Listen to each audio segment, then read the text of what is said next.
excited to demonstrate and do a little test of my new Emberlite camp stove. Essentially it's just a little hobo stove that you can carry in your pack. It's lightweight, it packs up nice and flat, and it burns really well and efficiently. It allows you to use twigs and just whatever debris you find along the trail to cook your food. I would use it when it's either inconvenient, irresponsible, or impossible to use a full-size campfire. Let's see. As you can see, it's 5 pieces. These little panels just fit together like so.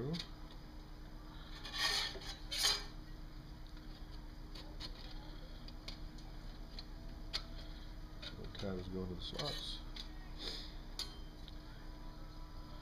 You take the front panel, which is the feed door. It slips over. Slips right here. These are brand new, fresh cut, so they're a little bit of work to be done. And there you go. See, stands 6 inches high. It's approximately 4.5 inches wide at the base. You can see the air intake vents. It doesn't drop ash down onto the surface that you're burning on, and unless you really stoke it up and keep it burning for a long while, it won't scorch whatever it is that you placed it on. So you don't have to worry about lighting the ground cover on fire very much, or burning the picnic table. Provides a very convenient way to cook with, again, like I said, twigs and small bits of debris that you find along the trail. So here it is. I'm going to do a test now to show how easy it is to feed and how easy it is to work. This is a 38-ounce bottle, so it's a little bit larger than a liter, or a quart, same difference.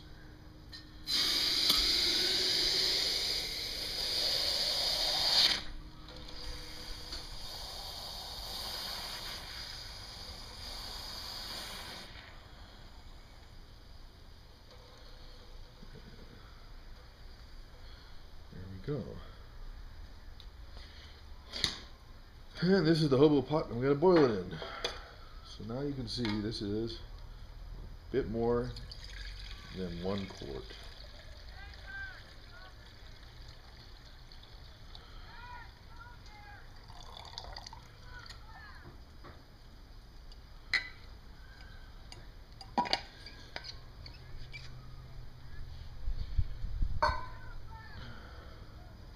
So now you see the water, just room temperature, straight out of my garden hose.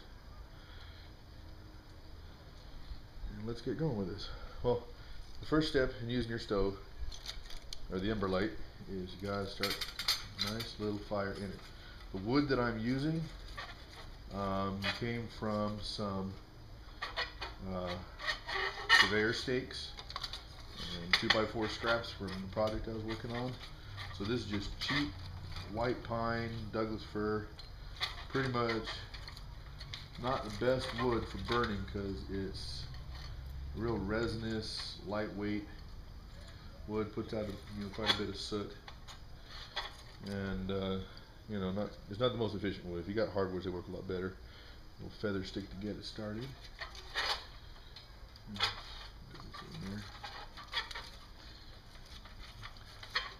So all I'm doing is building a sort of teepee-ish fire lay on the inside of this. And now we'll get it going.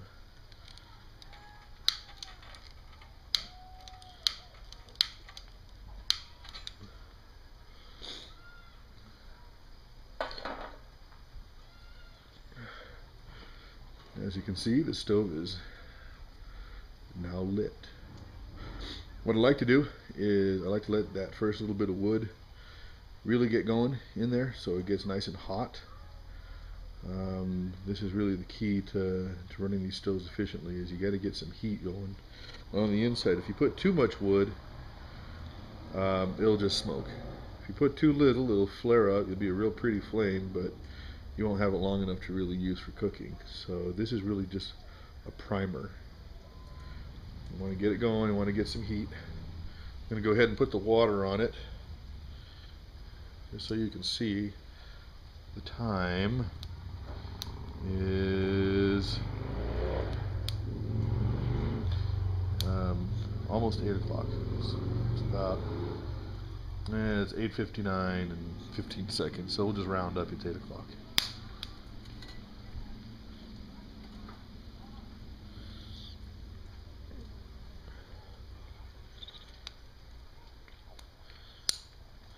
So you can see it's burning efficiently. It's not giving up much smoke, relatively. And the key is once you get that flame going, you get a good hot bit of coals in there. Because now you can take sticks like this, take much larger twigs, and sticks and so on. And what you want to do is to see this little mouth on this guy. It's like a little tiki face. You want to shove this mouth full of wood. Now that it's got the heat to combust, you kind of tap it down in there. We're just going to fill that mouth with as much fuel as it'll hold. The kind of the triangular nature of it will cause the wood to fall down and settle real nicely. So there we go. And that's all it takes. Now we sit back and let it cook. As the wood is consumed, because it keeps it keeps a nice flame right there in the middle. As the wood is consumed, we just push these sticks in, feeding this hungry little stove, and you can see it's a nice controlled flame. It's not flaring up, it's not spouting off flame through the vents. It's keeping it nice and controlled right underneath this pot where it needs to be to transfer the heat. You figure with campfires and hobo stoves, the vessel that you're cooking your food in or that you're boiling your water in can only absorb energy at a specific rate. If you get it too high, you're wasting a lot of your fuel and you're just burning your food. And too low, it never cooks or gets to the boiling point that you need. And I found that feeding it like this keeps it at a nice steady heat. It puts that heat right into your pot, and it doesn't produce a terrible amount of smoke. There's a little bit of smoke coming up, but that's what you expect from a campfire. As it begins to warm up, it'll get better. And again, like I said, this is scraps from 2x4s and not really the best wood to use.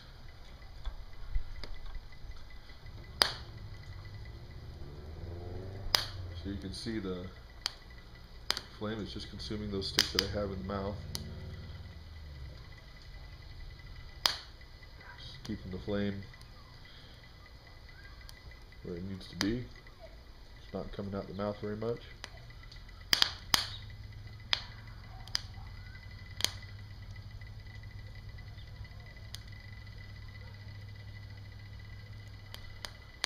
It is now 8:02, so it's been about 2 minutes 15 seconds.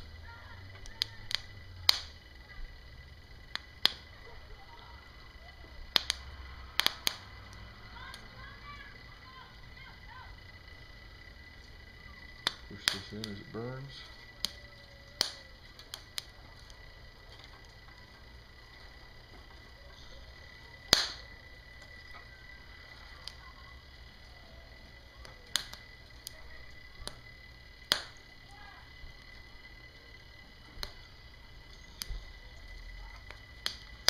And as more room is made available to feed it, go ahead and shove more wood in there.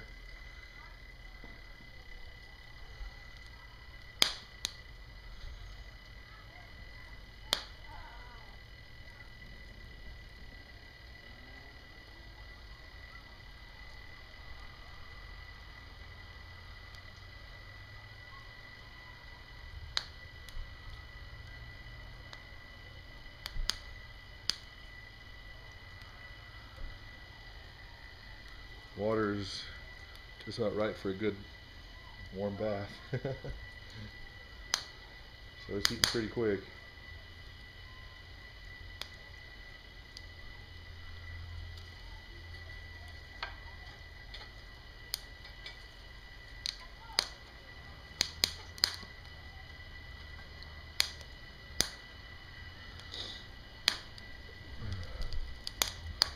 a little bit of a breeze.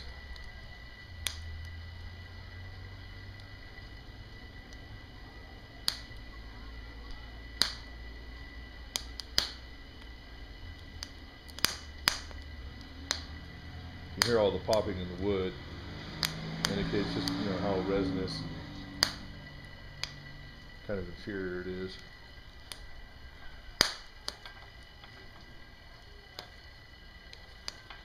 Sometimes you got to kind of jiggle it around and get that coal on the end of the fuel to break off, so you got room to fit them in more.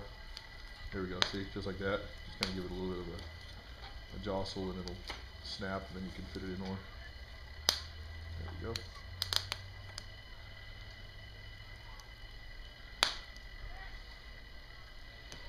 Now been about 5 minutes.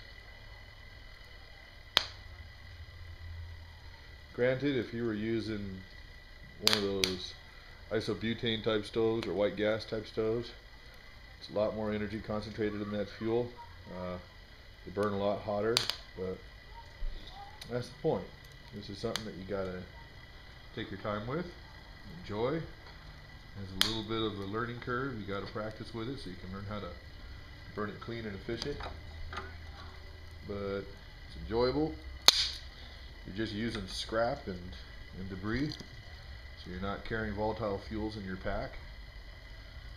It doesn't have any risk of exploding on you. And it's, as you see, look, very, very little smoke.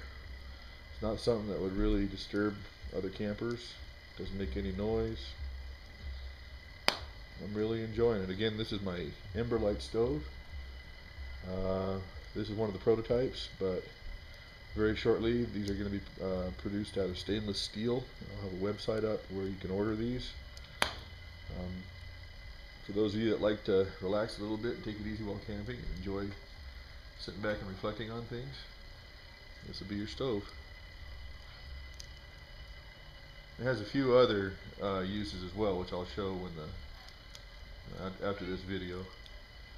You can actually unhook the door and open it up and use it as a windscreen for normal stoves, or you can place an alcohol stove or an Esbit stove or a candle stove directly on the inside of it on the burning grate, and it'll be kind of the same difference.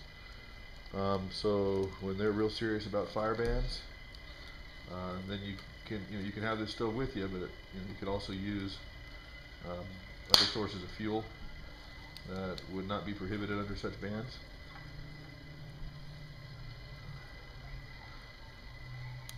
I personally don't know if this thing would be considered an open fire, considering it's pretty well contained, but better safe than sorry. So I'll break off that. There we go. Notice it's just a hungry little stove, keeps eating that fuel.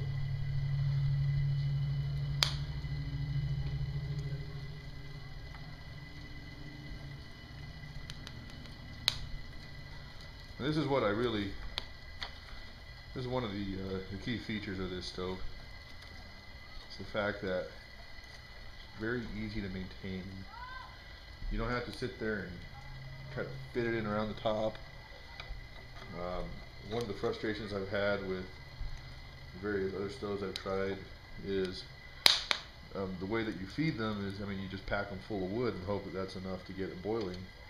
And often it's not, so you got this up and down of heat, and just kind of prolongs the process, and a lot of times it's just so inefficient that by the time you burn through all your fuel, and you haven't got your food cooked. There we go. Get that burning right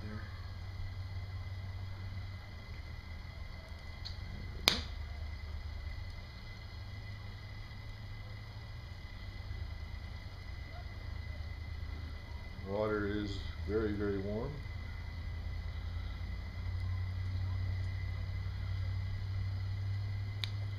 It's been about 8 minutes. And we're getting close. Again, just reiterating, this isn't the hottest burning wood. It's just cheap pine. It's like burning paper essentially. And this is a little bit over a liter of water. Generally, you're only going to be heating up 2 cups of water for your meal and to wash up. Well, maybe a liter, I suppose. But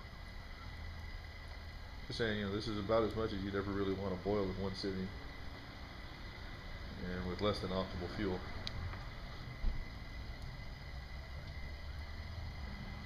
Oh, starting to bubble. Give you a peek on the inside. You can see it just starting to pull back a little bit, so hopefully it's in focus. Just starting to bubble and steam.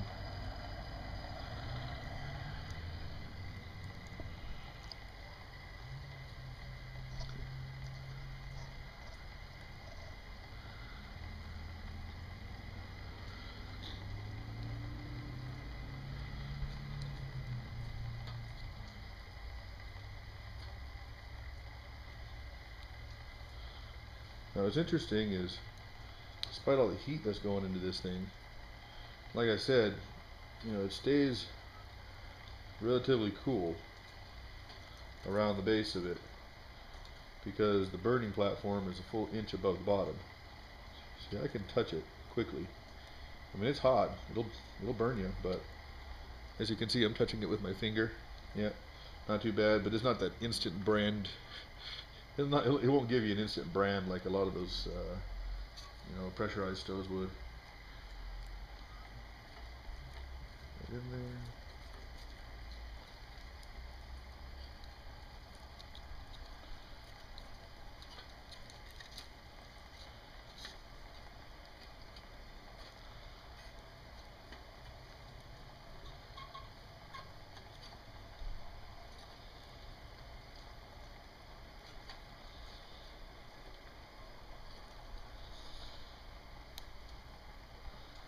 Of course, just like any stove, you gotta pay attention to it. You gotta take care of it. Make sure that it does what it's supposed to and doesn't get out of hand.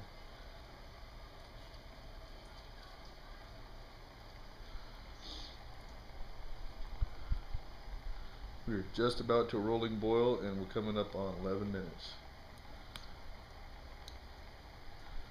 11 minutes would be about the time I take to get comfortable in camp, get my cookware out, and get my food ready. Break that piece right in there.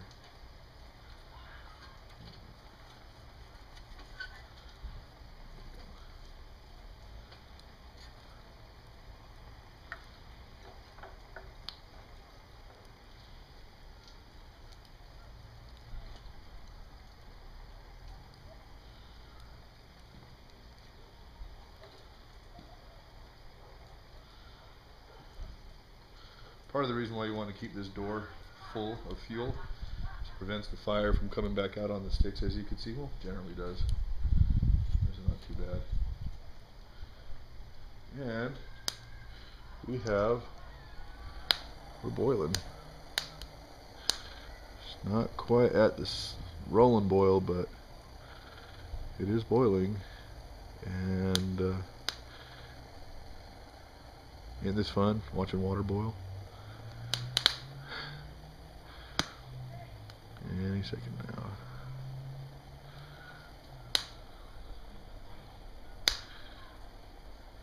Not too bad. Coming in at about 12 minutes. There we go.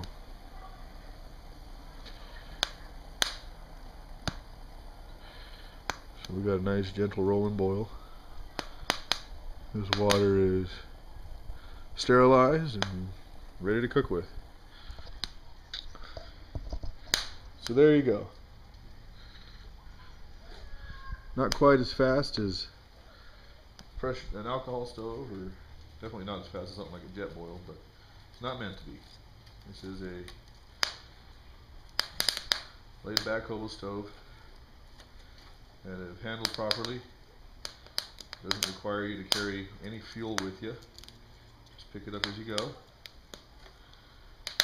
Use very little mess, if any. It doesn't spill hot ash or coals out the bottom like a few other designs I've seen. So it's easy to clean up and scatter what little ash remains after you get this thing burning. It's easy to control the temperature. It's easy to control the fire. And just in case you're curious, that is a genuine rolling boil, if it doesn't fog up the camera. There we go. Almost no smoke. You saw how little amount of fuel I was using, especially this less than optimal scrap. And there we go. Get the camera back in place. That is my Emberlite. One of the beauties of it is now that I have the water boiling, I can keep it boiling indefinitely as long as I keep feeding fuel into it. On some of my earlier tests, I kept the water boiling for a full 45 minutes before I got bored and ran out of fuel. So if I want to put it out, or at least kind of calm it down, you know, I can pull out some of these larger bits of fuel.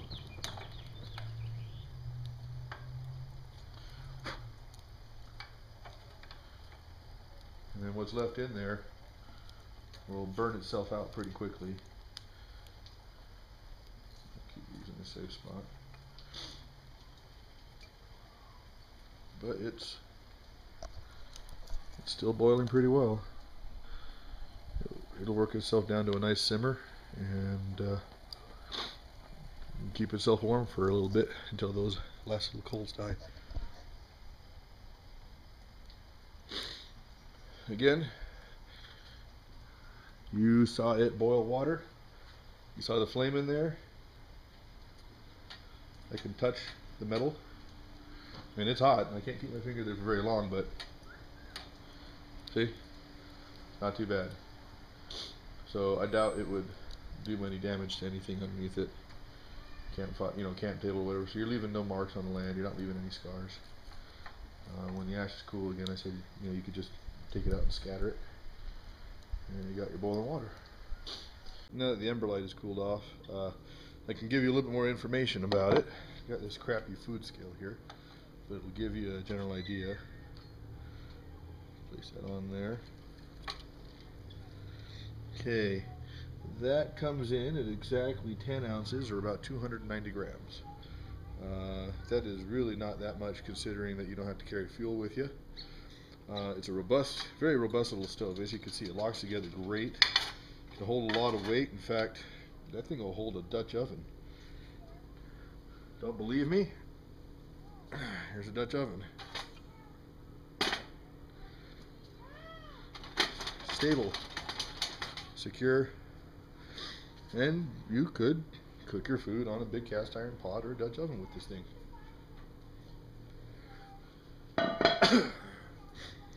The base is just about right to fit a 10 centimeter pot, about 4 inches. My Nalgene is just a tad too small, though I would only heat water in as an emergency with this stove anyway. I suppose if I needed it to work, I could just bend these interior tabs in ever so slightly, and that'll adjust it to a smaller pot. Speaking of using other stoves, sometimes it's just too late, and as much as I like the stove, I just want to get hot water and I want it now, or it's too windy, or they're real serious about the fire ban. So I also carry a little alcohol stove. There's a lot of these on the market, or you can make them yourself. This one I made.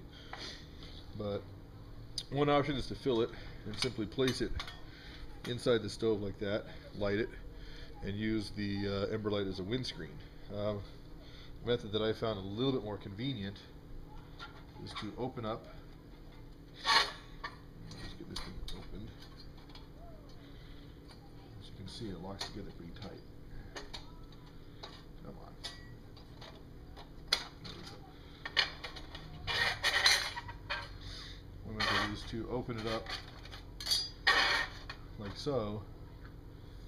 You can place your alcohol stove, and then the Emberlite acts as, about a 3/4, half windscreen.